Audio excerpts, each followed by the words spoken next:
We've had our roots in Santa Maria since the very beginning. It was getting a job at Vandenberg Air Force Base that actually caused my family and I to move to the Central Coast. And so I've got a great affection for this area. Many of our most pivotal early employees came from Santa Maria. Margot Broker was a Rigetti High School grad, engineering major at Cal Poly, was employee number 2 at the company. And she introduced us to Steve Ehring, who was also a Rigetti grad. He was a key person building out our IT engineering infrastructure, and he's still with the company. There is an enormous diversity of wonderfully talented people who love living on the Central Coast and want to do work that really matters.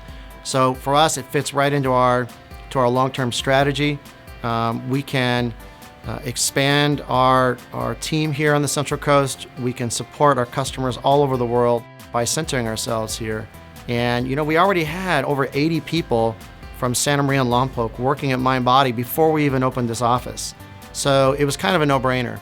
And now that we're actively recruiting people in the local area, we expect, of course, that number to keep growing. I think it's really important for us to recognize that we live in one community. It's the Central Coast.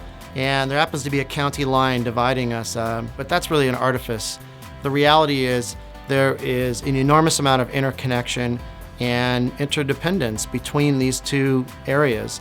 Mindbody is just one manifestation of that. I think that it's important for people to recognize that we're going to live better together. It's also, particularly right now, important to remember how we're all part of a global community. So here we are locally living in this wonderful place and being able to serve customers all over the world. That's the future, and I think the Central Coast is a key part of that. 1, 2, 3.